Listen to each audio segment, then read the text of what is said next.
What's up, everybody, and welcome back to the Sam's Report. It is 3/9 or 9/3, depending on how you read dates, where you are in the world. But it's another lovely day here. Although, actually, that's a complete lie. What am I saying? It's a lovely day because it's a Friday. It's not a lovely day because of the weather, which is once again cold, which means no golfing. But you know what? Here we are, kicking off the show with another audio change setup. Actually, I'll just kind of show you guys who are watching the live stream or actually just watching YouTube in general. I found this neat little app, and I'm sure other people are very familiar with it, but it's called Voicemeeter, and this is a derivative. It's called Voicemeeter Banana specifically. And what this allows you to do, as you can see here as I'm talking, is it's a software-enabled voice mixer or audio mixer. So the far left one is the mic I'm on now. The middle mic that you kind of see popping is the microphone that I use for First Ring Daily, and the audio on the far right is that third panel is I don't know what I'm doing. This one over here is for incoming audio, such as Skype, Microsoft Teams, or whatever else. And then what you do is you can see B2, B2, and this is B1. This is over here, and this is B2, and so all the voice audio goes here. Now, what I don't know is why this little thing doesn't pop over here like it does here, but it's just a neat little app. It's a little complex to set up, but there's some great YouTube videos if you are interested in doing that. It's way overkill for probably most people, but if you have a multi-microphone setup and you never actually want to change your microphones inside of Skype or Teams or whatever and all that stuff, it allows you to do that. Basically, I can click on there and enable and disable microphones across different apps very simply, which actually led me to another issue with Microsoft Teams. If you use Teams, here's a riddle for you. Try to figure out how to change your audio setup without being in a call. Here's the spoiler alert. You can't. I learned this the hard way, that I was trying to set this up for a very long time, and I couldn't. And yeah, then I actually had to be in a call to change all that stuff, but I got it figured out, and kumbaya, life goes on. Bit of an interesting week this week in Microsoft stuff yet. Whoa, I just accidentally struck everything down with the little shake emoji thing. I'm also downloading Sea of Thieves final beta on my computer during a live stream. Great job, Brad. That is probably not a smart move, but you know what? Here we go. Anyways, interesting kind of week in the world of Microsoft. So last week I was talking about, and I wonder if these things are related. Last week I was talking about how I was getting a little nervous that Alexa, oh shoot, stop. Sorry, I'm not sure. Yeah, anyways, if the Amazon device and Cortana, that integration was still going to happen, because I've got one right back here. And I'd love it to be able to talk to my Echo that's, well, just off a screen. And right now they can't. And I was like, well, we haven't heard anything. I wonder if anything's happening. Then this week on the Microsoft podcast, the Insider podcast, is that, hey, yeah, actually, we still are working on this thing. It's in self-hosting, which is Microsoft's dog fooding operation inside the company. And yeah. And so it is still happening, you know, several months late, but it's still moving. So that's good. I'm actually very pleased at that. And these digital assistants will have a play date eventually. We just don't know exactly when. They always say we're waiting and optimizing for the best experience. And I understand that this is difficult. This is the first time I think any of these services have actually ever done this. But very cool. It is still coming, which actually kind of slightly fills me with joy. Other things that are happening, I have it turned off for a specific reason. That this thing back here, you no longer have to say, oh God, hey Cortana, you just have to say Cortana to that thing, which is great. I'm happy about that.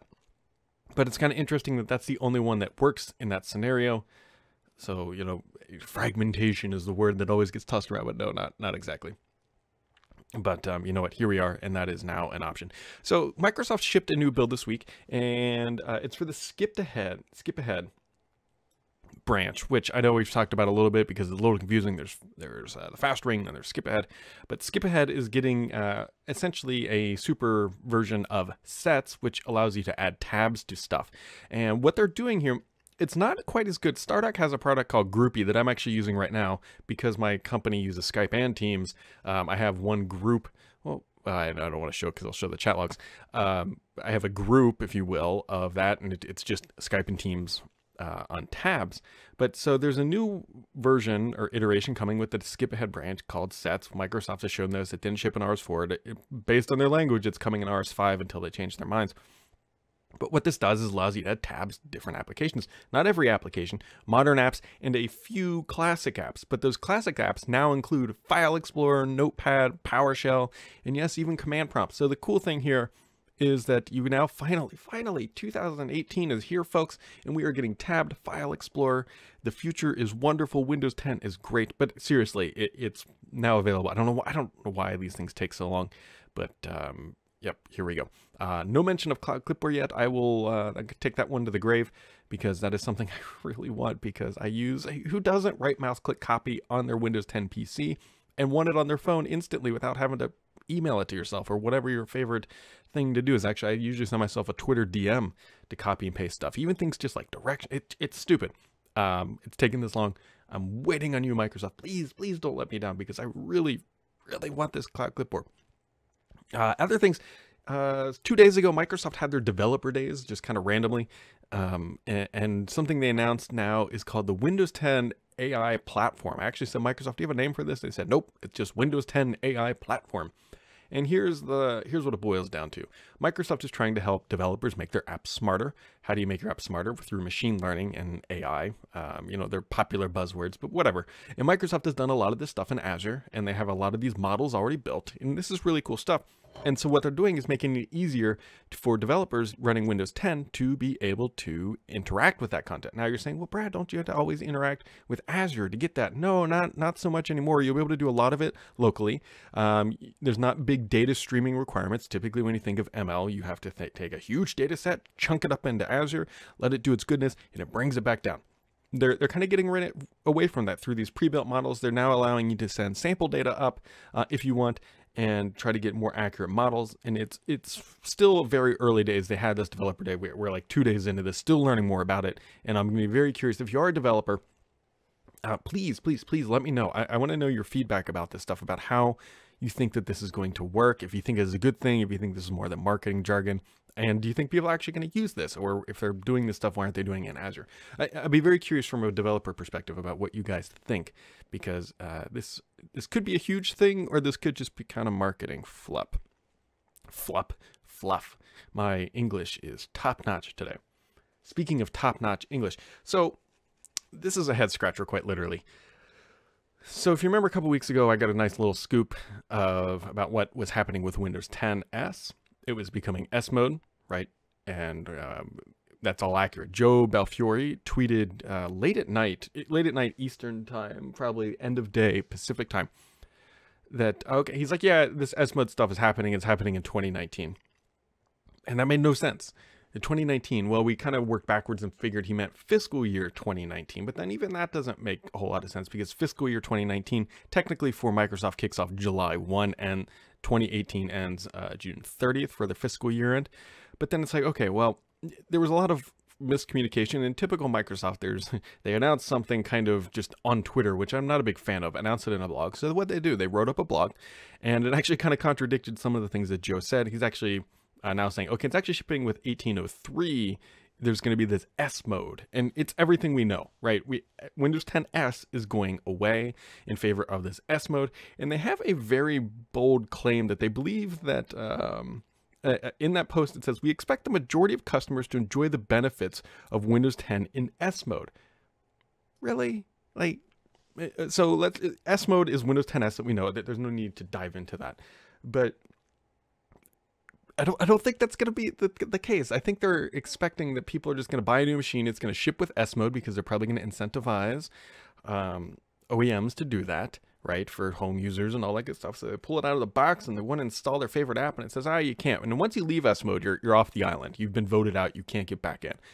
And so I think they will get larger adoption, because let's be honest, right now Microsoft knows exactly how many people are using S mode with Windows, with the Surface laptop. And I'm going to go with it's pretty dang low, because on the other side, if a lot of people were using Windows 10 S just as is, I don't think that they would have made any changes. But you make changes to try to make things better, and by killing Windows 10 S in favor of this S mode, does that kind of mean that Windows 10 S is a failure? I actually would argue that yes, because in typical Microsoft fashion, they communicated things very poorly, and they did. Windows 10 S felt like it was just kind of like shoved out the door, like they needed to do something. So they built a laptop and they put it on there, and they launched it, and nobody used it. If nobody uses it, in my opinion, that's a failure. So what are they doing? They're adapting it. They're making a mode, which, to be completely fair to Microsoft, I think is the right approach. I have no problem with that. I think that is absolutely the right way to go. But again, their communication about it is weird, and the way that Joe went about announcing this thing, like, this is a big kind of change, and they're just like, we'll just throw it out in a 140 character tweet or 280, whatever the hell he did.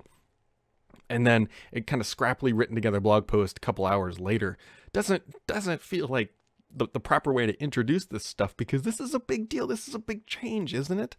And Microsoft, I'm not opposed to S mode. I don't want to come off as somebody who's like, anti S mode. When I'm looking at all the apps I use, now the podcast machine is a little bit different. When I use like my Surface Book 2, which I have right over here, it's charging, otherwise I'd pull it off. I could see myself living in S mode. The only thing I need that is not is Chrome.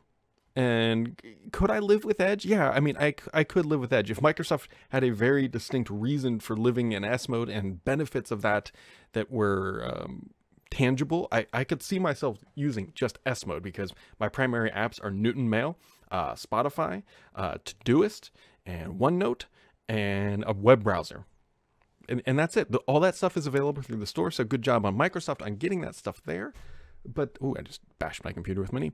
But the question becomes, what's the tangible benefit? Is S mode bad? No, I think it's the right approach. But is Windows 10s a failure? I think it was. I think the marketing in traditional Microsoft speak was poor.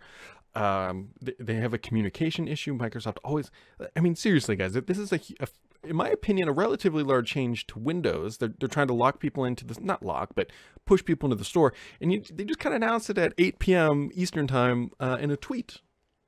And then, in a blog post at 8 p.m. That doesn't sound right. That's not the proper way to go about this stuff, in my personal opinion.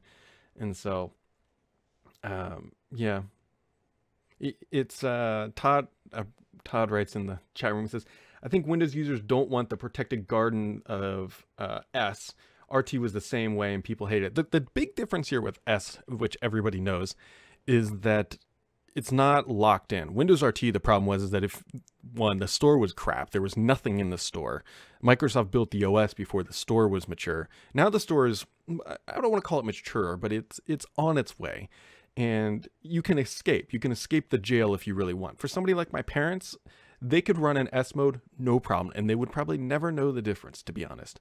I could set them all up with a browser, their email set up, and that's all they need. That's realistically all they need is a browser and that stuff.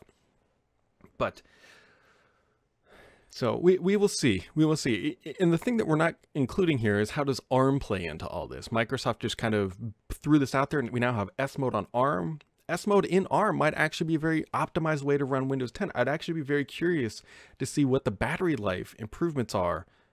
Well, if there are any. Like, if Microsoft came out, like here's a real scenario. If Microsoft came out and said, look, if you run S mode on ARM, you are going to get 10 to 15% better battery life than an Intel counterpart that is running in non-S mode. That is absolutely tangible and worth doing. Like, that's something I'd be like, oh shit, guys, like, this is actually making sense. But if there is no battery benefit to running only in S mode, then it's like, yeah. But I think those are the things that Microsoft really needs to flesh out about and show the benefit of S mode. This is going to sound bad, but people care about security only when security has failed. They don't think about it actively. And security, I'm talking for the consumer. There's IT pros out there who are listening, are like, oh my God, Brad, don't say it. But it's true though, right? You don't think about security until something has screwed up. And the pitch that Windows 10s is more secure doesn't really resonate with anybody, because they're like, well, there's Defender, there's everything else. I don't need to worry about startup performance. It's a brand new machine. It's got the latest processor. It should run better. People care about security after the fact, once they've been compromised. Like, look, this is kind of a touchy subject, I realize, but nobody really cares about privacy either until the privacy's been invaded. Otherwise, you want to be using Facebook, Twitter, and Google and all that stuff. In S mode is not, I would argue that S mode is not proactive security from the end user perspective. It's a restriction, and the restriction comes with no added benefit, because security to the end user does not come as a perceived benefit. It should just happen. I'm smarter than the people trying to hack my machine, right? People, I'm curious how everyone's going to react to me saying that, but I fundamentally believe that. So pitching that Windows 10s is more secure isn't great. But if you go in there and say, look, You run Windows 10 and S mode on an ARM machine, you're going to get 10 to 15% battery life. Hey, it's more secure and you're going to get better performance. That is a much better pitch than, hey, it's a better thing because it's more secure. But it's like, you know what? I've been running Windows 7 for decades and never got a virus. Why should I care about Windows 10? So that's what I'm waiting for Microsoft to come out and say with this S mode is what is the true tangible benefit? Because if the only benefit is perceived security improvements with being limited to the store, that's not a good narrative. It's really not. And that's why I think Windows 10S was a failure so far. And that's why I'm kind of optimistic. There's a bigger narrative here. There really is. And I'm waiting for Microsoft to unlock that story that explains why ARM and S mode are the future of Windows and not just something that's just kind of there. And so this is, I keep pushing Microsoft to like tell me, but they're like, like they don't want to say anything, and I don't know why. I don't know if it's because there's not like, well, let's think of it on the other side. What if they find out that ARM and S mode gives you worse battery life? Like that would be devastating to that entire product line. I don't know. Until we get our true hands on these things, which should be coming out here soon. I mean, 1803 should be arriving, which was, I believe, the requirement to ship an ARM PC. So we should be seeing this stuff hardware pretty soon. I want to say it was April, which, granted, folks, is roughly 3 weeks away. So this will be interesting. I'm curious on everybody's feedback about this. A couple other things, that there's no $50 charge to escape Windows 10s. I don't believe anybody ever paid that. Microsoft toyed with that idea for a while, and so they're not going to do that. But interesting things to play around here. David Stewart says you're giving too much credit to what Microsoft is doing. Let's be honest, they don't know what they're doing. So maybe I am giving them too much credit that there is a true benefit. I do think that they know what they're doing. Let me explain kind of why. Because Microsoft has some beef with Intel. They won't talk about it publicly, but the Spectre meltdown stuff, the stuff with Skylake on the original Surface Book, Microsoft doesn't want to live in a world right now where they are playing to Intel's hand. They want Intel to play to Microsoft's hand. They want to force Intel to innovate and be better. But right now they're not, because there's no competition in the consumer space for Intel. There isn't. AMD, yes, has a niche, but they're not a huge player yet. And maybe their new chips will. But what I'm waiting for here is that Intel to kind of get pushed into a corner where they have to innovate and be better. Qualcomm is doing good stuff with the 845, and I'm very optimistic that they're going to keep pushing boundaries. That battery life, they've done really good stuff. And so we will see. I'm waiting for Microsoft to kind of bring this thing all full circle about what they're doing.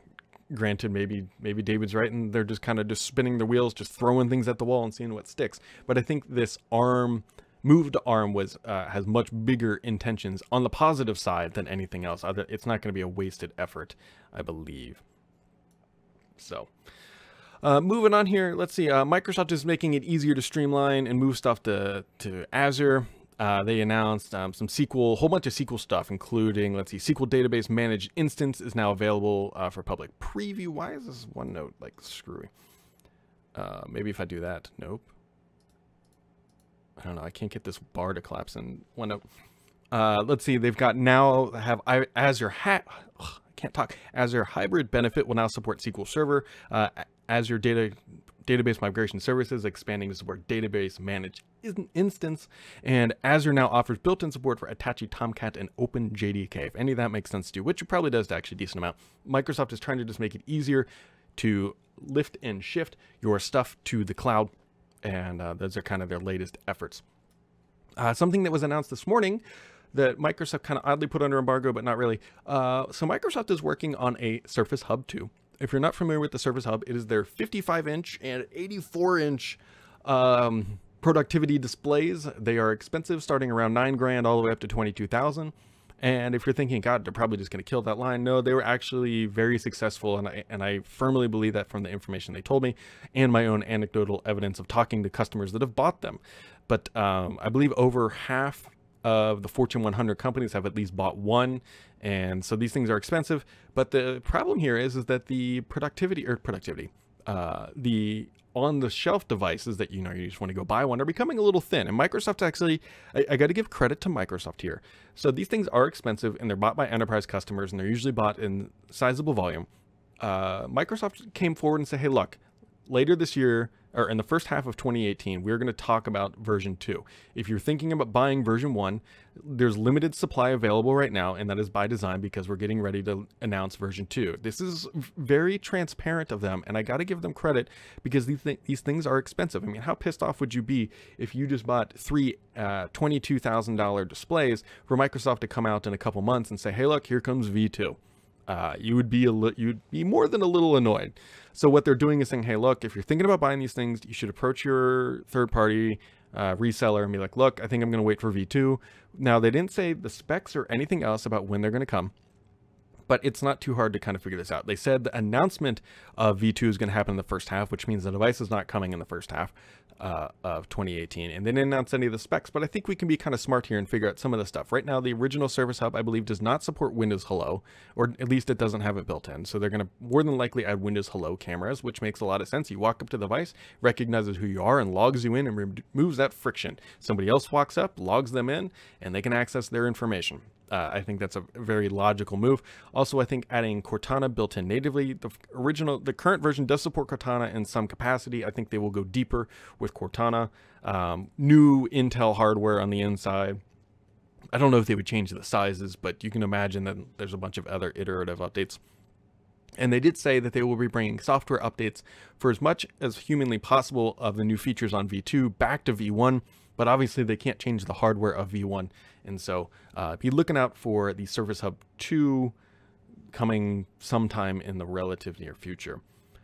Other things that have happened. So the Spring Creators update, it might be the actual name of the update shipping here in 1803. And I hate this name, guys. I got to be honest. I hate the creators idea of it. Why not just call it the Spring 18 update and be done with it? They're trying so hard to make this creators thing in Windows stick. But let's be honest, people use Windows because they have to, not because it's the best thing in their life. Granted, I don't mind Windows 10. If you jump back to Windows 7 right now, you'd be like, whoa, missing a lot of good stuff. But just stop calling it that. And I don't know why the Surface Hub behind me just got a new email, but this machine didn't. Surface Studio behind me is getting it, but not this one, but whatever. So Spring Creators Update might actually, in fact, be the name that is going forward for 1803. Who knows? Hopefully 3 will arrive here. And then as I am now downloading, the Sea of Thieves final beta is available for PC and Xbox, and you can download that right now if you want to do that. So let's jump into the questions this week. Let me hit refresh. Refreshing the page. All right. The Joe Finn asked 14 minutes ago, he says, is Microsoft aware of how feature fragmented so many of their products are? For example, Skype has a UWP version, a desktop version, a web version, an iOS, an Android, and Android Lite, and they all have different features. Similar problems with Outlook, OneDrive, Note, Cortana. Yes, they are. Microsoft messaged me, they're like, hey, do you want to join the Skype beta? And I said, sure. And so, like, if you've never seen the little icon, there's nothing, you can see it. Whoa, there. You can kind of see that Skype with the little yellow thing in beta. I don't know. I'm in their Skype beta. I can't imagine this is going to end well, just considering my disdain for the platform of being awful typically. But yeah, they're aware of it. Each product technically has its own target, but this is one of the problems why Microsoft just needs to like get behind PWAs and streamline, because you can imagine how many people it takes just to support Skype. For example, as Joe points out, they have a UWP version, a desktop version, a web version, iOS and Android, and now Android Lite. And that all takes development resources. And so optimize, streamline, I don't know. Yeah, but anyways. Wolf will ask, he says, are you going to play the Sea of Thieves? Open beta started this weekend, just FYI. Yes, I am. That's why I'm downloading it. I'd be happy to play with anybody. I have no idea. I know nothing about this game. Let's see. Gatsanolv says, do you think at some point we could see a whole web browser implemented as a PWA? I know it sounds a little ridiculous at first, but this would have a similar benefit as any application. I absolutely think that long term, this could be a crazy kind of awkward, weird future of a PWA being a web browser. That would be interesting. It would kind of a little Inception based PWA browser running PWAs. I hope so. I've said it many times. I'm more optimistic about PWAs than I have been anything in the past about being adopted on wide scale. We're starting to see a little bit of it. Microsoft's doing it. Google's doing it. Apple's going to be doing it. Mozilla's doing it. If you're not doing PWAs, you're not on the cool kid train. And this isn't like blockchain that I think is a bunch of fake crap technology. Please don't email me and say blockchain is the greatest thing on the earth. I think blockchain is a huge buzzword that has limited scale feasibility. But I think PWA has a much better implementation. Yes, I know blockchain in the financial sector could be a big thing. Could be. But we've yet to kind of see that materialize. Everyone's learned that they're going to blockchain the blockchains. Blockchains, but for avocados. I don't know. So, Tourniquet says, do you think it's possible that Microsoft might turn back to Android emulation for its future mobile play after all? Absolutely not. PWA. That is where they're going. There's some legal stuff with that Android emulation. Number two, if they actually do that, that again fragments what developers should be building on Windows. So I don't see them doing that. And then he says, Windows subsystem for Linux seems to be a good thing on desktop. Why don't they use the same system for Android? The tech is there. Again, they want to push PWAs. That's going to be their app development narrative going forward. Yes, UWPs will still be a part of it, but I don't think that's going to be their primary focus. Build a PWA if it fits your model, because that's the best bang for the buck at this time. So, there you go. Peter K says, when can we expect a Surface Pro 6 this year? That is an interesting question. And the reason why I'm thinking we're not going to see it anytime soon is because this guy, this Surface Pro with LTE, I think I can, this is the LTE model. I don't think I showed this last time. If I could open this thing, you can kind of see it there. See this? Right there, that's the SIM slot, and then that's the micro SD. I don't think so, because this thing just shipped. I mean, if they're going to have a Surface Pro 6, why would they've just launched the LTE variant? I'm thinking that we're not going to see one for a little bit. So the only thing I can think they could add to that, maybe enhance the screen size a little bit, and maybe put a quad-core processor in there. But they could do that quietly as well, to say, hey, look, here's the, I don't know. I don't think we're going to see a major revamp of the Surface Pro anytime in the near future. Maybe a spec upgrade at this point. So, Bart says, is Microsoft dropping support for Outlook on the web on iOS and Android apps because of Cortana integration or PWA replacement? Or what is your take on this, especially as the native Outlook apps aren't fully featured? So I think Cortana integration is part of it. I think that has to be part of it. And then secretly in the back of my mind, I really hope that Microsoft is just building a kick-ass Outlook PWA that is going to replace Mail on Windows 10 and the Mail app on the phone and be done with it. That is what I hope. I don't know if they're going there, but it could also be part of what Joe pointed out earlier, where they have so many different iterations of the same thing that they need to streamline their development priorities and make it work better. So it could be a little bit of everything, to be honest. Let's see, HRLNGRV says, lots of articles here and elsewhere about Windows 10s. Has Microsoft divulged any financial info about how the Microsoft Store is done? No, they have not. They are terrible at breaking things out. Any inkling what Microsoft would expect the rate of conversion from S mode to non-S mode? So we don't know. We don't have good information. Microsoft's not sharing it, and they're not sharing it, my guess is because it's not good. If Microsoft had like really solid evidence that said, hey, 99% of Surface laptop buyers are still running Windows 10s, they would have told us that. They would have told us that, but they didn't. So we don't really know what they don't break this stuff out. They don't even break out Surface sales. They're never going to go down the Windows 10 path. And then, let's see, we got Gatsanov. It says, last year, Intel announced that in 2018, Thunderbolt 3 would become free of charge for others to implement. I don't recall them giving a specific date, though. With the new Ryzen mobile parts and AMD, I expected competitively priced high-class devices, e.g. Spectre line, with these parts. Do you know when, if Intel will come through with their intention? Maybe AMD has potentially shifted their views. I suspect not being able to use Thunderbolt 3 on this class of device might be holding off manufacturers. I don't have a lot of insight into this, unfortunately. All I know is that I really want Thunderbolt 3 on everything. because it is a kick-ass specification. I really want it on the Surface line so that I can properly run two 4K monitors off my Surface Book. It's kind of embarrassing that a $3,200 Surface Book with a GTX 1060 in it that is capable of supporting two 4K displays can't on this device. And so actually, I believe so much in Thunderbolt 3 that my desktop that I just built has one Thunderbolt 3 port. I could potentially expand it up to 2, I think, with another card, but I at least have one. I don't know. I'm waiting to see more use of Thunderbolt 3 USB-C conversion, but I think that is a very powerful port to the future, and I'm optimistic that I mean, look at what Apple did. Apple went all in, so it's definitely going to go somewhere. And then Adam Corbally writes, he says, what do you think about how Microsoft presents itself? I watched a little bit of the Insider webcast. It was just weird. The Ninja Cat thing, the stupid hustle as a service. Come on. It was never cute or funny.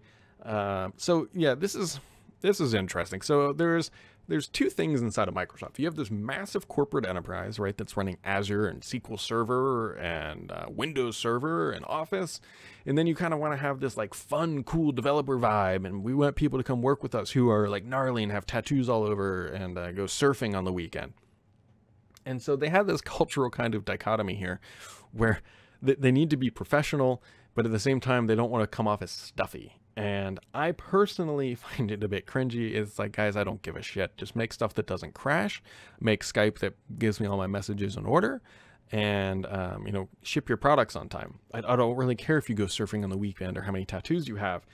I don't think you should be restrictive. But if some guy wants to come to work every day in a suit and tie and code all his heart out, let him. Who cares? Don't make him feel ostracized. Like, they have that kind of West Coast mentality. And I don't mean this in a negative way. Like, San Francisco has a very kind of like hippie liberal vibe, which is fine. That's San Francisco. And Microsoft has a little bit of that, but they also have this little bit of a culture clash where they also have this like properness to them that drinks coffee and quite literally that whole area builds airliners. And I don't know. I personally don't like it. I would just rather just kind of clean cut, simple presentations, not trying to show your culture on a developer webcast to think that you guys are still cool. I don't know. It's awkward. It always will be awkward. But you know what? As long as the company survives, I'm happy and let them do their own thing. But me personally, I'm not. Ninja Cat is whatever. I'm whatever. That's just me. I don't know. Someone's gonna get offended by what I just said. I absolutely guarantee it. So, if you want to look at a good presenter, I think Terry Myerson does a great job. Presenting the company. He's gotten much better in these days where he just comes out and he's casual wear, but he talks about really detailed and intricate stuff without getting all crazy on us. And so there you go. Yeah. That kind of wraps it up for today, guys. There's a lot going on. I think things are going to start building up. We got about 2 months until build, give or take, and I'm hoping not to get on a plane between now and then unless it's to like some sort of Redstone 5 Andromeda event, which kind of brings up the idea of when are they going to talk about Redstone 5? They never talked about Redstone 4. I would have to think that build would be an interesting place to do this, but can they wait that long? I don't know. We will find out. But that wraps it up for today, guys. Thanks for tuning in. As always, very much appreciate the comments and questions and hanging out in the chat room, and we'll catch you right back here next Friday on the Sam's Report.